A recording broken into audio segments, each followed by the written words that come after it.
Watching Jay Gruden leave RG3 in last week's preseason game against the Detroit Lions, Mike Freeman of the Bleacher Report texted an NFL head coach to get his thoughts. His immediate reply: I have never, ever, on any level, seen a head coach treat his quarterback with such a lack of respect. What is baffling is that I can't think of a single head coach in the NFL who would take an injury-prone quarterback, put him behind a very shaky offensive line in a preseason game, watch him take those kind of hits, and leave him in the game. It looks personal to me. That quote was anonymous. Skip, help me out. What's going on here? Molly, Stephen A. Smith. I'm with the anonymously quoted coach here in Mike Freeman's excellent piece in the Bleacher Report.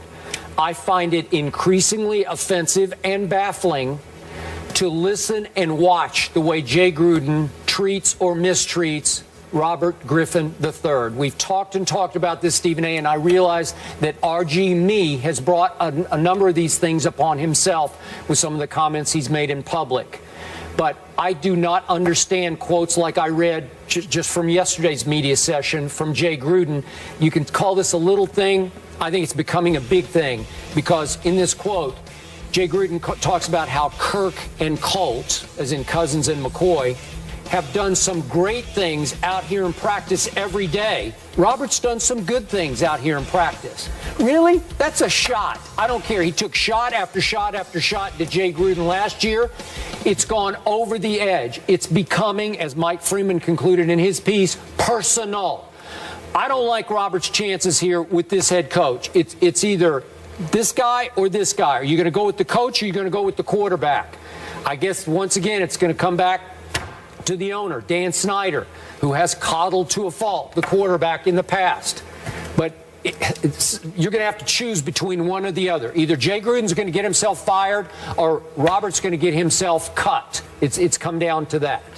I definitely agree with you, Skip Bayless. I definitely think that the coach has not. I think he's been excessively critical of RG3. We all have lamented how RG3 may have brought some of it on himself. Particularly, there's a discomfort with the relationship that he has with Daniel Snyder by other players in that locker room, and obviously, in all likelihood, the coach as well. Where I give absolutely zero latitude to Jay Gruden is in this respect. Part of the reason he got the job was by convincing Daniel Snyder of his ability to work with RG3. If he was forced to inherit RG3 or something like that, that would be different. He sold himself for the job by advertising himself and marketing himself as somebody who could work with RG3, who could fix whatever problems that he had, and who would do a better job of it than Mike Shanahan. And to get the job under those conditions, and then to be so critical of RG3, I do believe it's personal. It does. I would say this to you. I believe it's personal because it appears to be personal. If we're wrong, Jay Gruden has to own the fact that he has something to do with how it looks. I completely concur. And my bottom line to this is, if you step away from it, Robert has done more, achieved more at his position of quarterback in the National Football League in his rookie year than Jay Gruden has shown me as a head coach so far. And again, no offense to John Gruden, we all love John, but Jay still has a lot to prove as a head coach. Robert proved it for a while until he got hurt. So I'm going to side with Robert here. Well, no disrespect, but Jay Gruden is no John Gruden. Not yet. Not yet. He hasn't proven it. Agree. All right, we'll leave it there. Do the Bronx Bombers have anything to prove after last night? H-Town, shut it down. It was so bad, benches cleared. We'll react to the night after the break. First Take is presented by Bass Pro Shops. Your adventure starts here. And in part by Ace, the helpful place. About last night, the Astros beat the Yanks 15-1, and the Blue Jays rallied in the ninth for a 6-5 win over the Rangers. The Yanks now trail the Jays by one game in the AL East. Skip, your Blue Jays pick. You're still confident, my friend. Wait a minute. Did Molly just say 15-1? Wait, The New York Yankees lost 15 to legit teams don't lose 15-1. And by the way, my Blue Jays did have a miraculous top of the ninth rally at Texas to win 6-5. And I'm going to say to you, Mr. Smith, what Carlos Gomez yelled at the Yankees dugout and Joe Girardi. Just shut up about your Yankees. Just shut up. New York Yankees have about 8 to 10 games left against the Toronto Blue Jays. We're coming. We shall see what happens then. Last night, sheer aberration. Bad night. No big deal. No big deal. Mere bag of Yankee Mere shells. bag of He's shells. Cali cool right now. Mere bag of shells. Don't even worry about it. Mere bag of shell Don't of even worry about it. Oh, cells. Skip. That's what it is. I'm about to go to Rodeo Drive. Whatever. Check your leg. Whatever. Yeah. Get rid of you this need to, man. yeah. Bye. Earlier, that Cowboys corner Orlando Scandrick is done for the season with a torn ACL and MCL and will undergo surgery, according to our Ed Werder. Our Antonio Pierce is still here with us. Antonio, with Scandrick out, what does the NFC East landscape look like now? Well, one, if I'm a Cowboy fan, I'm nervous. You lose DeMarco Murray in free agency. You lose one of your better defensive players in Scandrick, a leader in that secondary, which struggled last year. And you got guys like Carr and Morris Claiborne. He's back. You know, he's coming back from injury.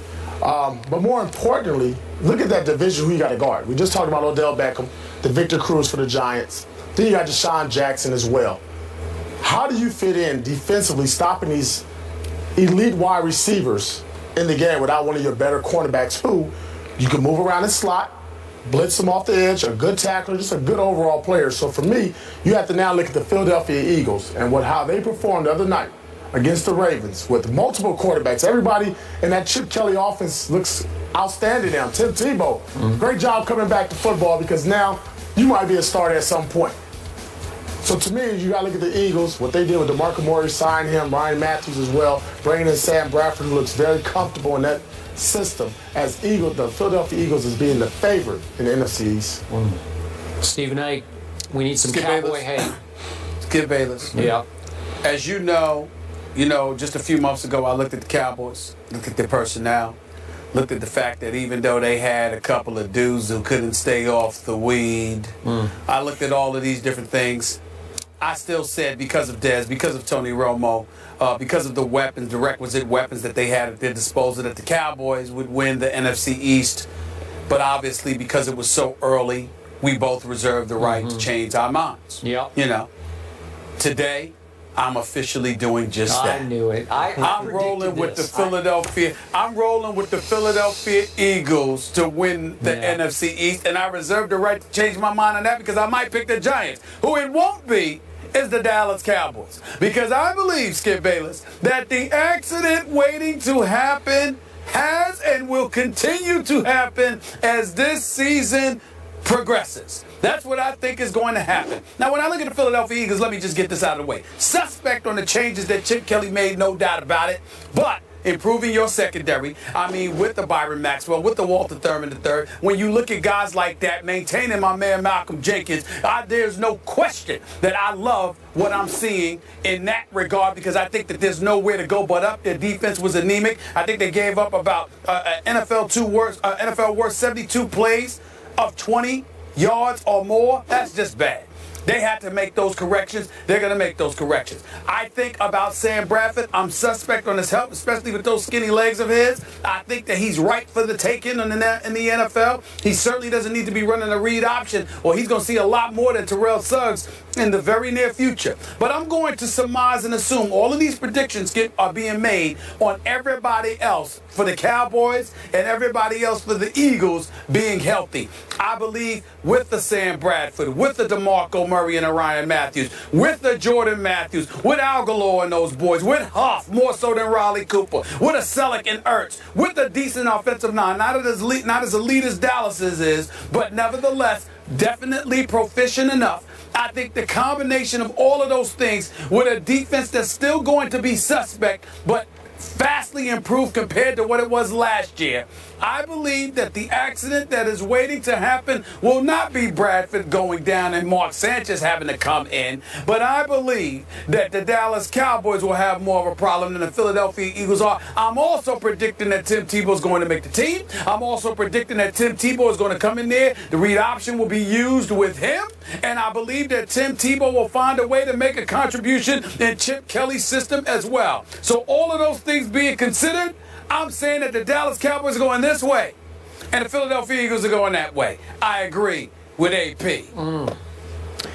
And I reserve the right to hang in with my Dallas Cowboys. They still will win the NFC East. I'm going to say it again. I love Orlando Scandrick. I respect him as a player. It made me sick at my stomach when I saw Todd Archer's early tweet right straight from the practice field last night.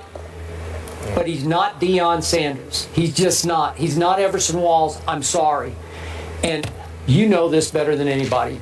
If you have a deficient secondary, a shaky secondary, what is the best way to cover for said secondary? Rush. You rush the passer. And I believe that most people are underestimating what this rush is about to become. Now, Greg Hardy, it's going to be 4 games till he joins the fray here. And Rolando McClain, who might have been their best defensive player last year in the middle at linebacker, it's going to be 4 games. But Randy Gregory is leaping off my TV screen in these preseason games. He can flat out rush the passer. DeMarcus Lawrence, their second-round pick of a year ago, we saw in the playoffs he started to leap off your TV screen. And listen, Jeremy Mincey can rush the passer, and Tyrone and Jack Crawford can rush the passer.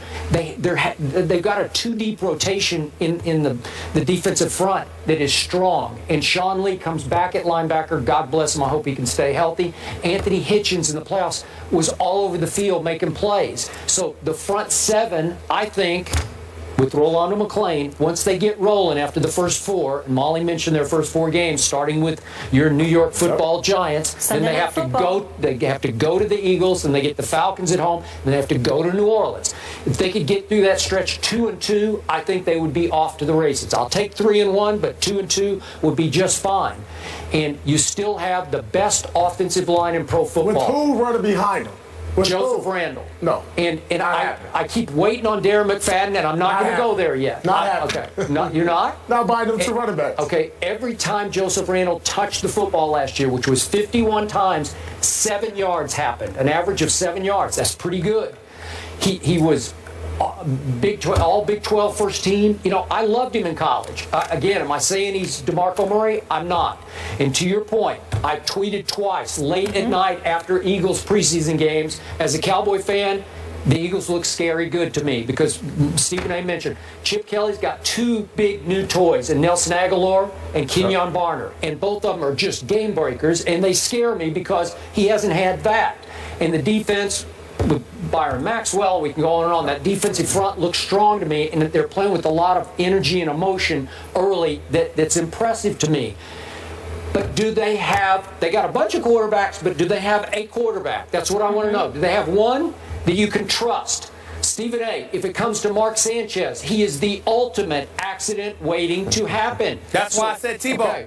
All right, well, it might be. And if I have to decide between, if it's Tebow versus my Cowboys, I'm going to be in a bind. I'm going to have a hard time. I must That's admit stressful. to you. That's what I love. I would sit there and go just like this. Yeah, you would. So what you gonna do, Skip? Yeah, and I might what sit you gonna and look do? right back What you at gonna, you just who you like gonna this and root say, for, Skip? I don't know. That's right. Know. And I'll be like this, hey, and then you'll come on the air the next day with your opinion. I'm like, no, you ain't allowed. We don't want to hear from you because you don't want to take. You can't pick between the two. You have nothing to say. Nothing. That's what's going to happen to you, Skip. At some point, it's going to be Tebow against your Cowboys. And you got to make a call. And I'm just going to sit up there and look at you. What you got to say? What you got to say now? You know what? We need to film that viewing. Right. You know what I would do, honestly?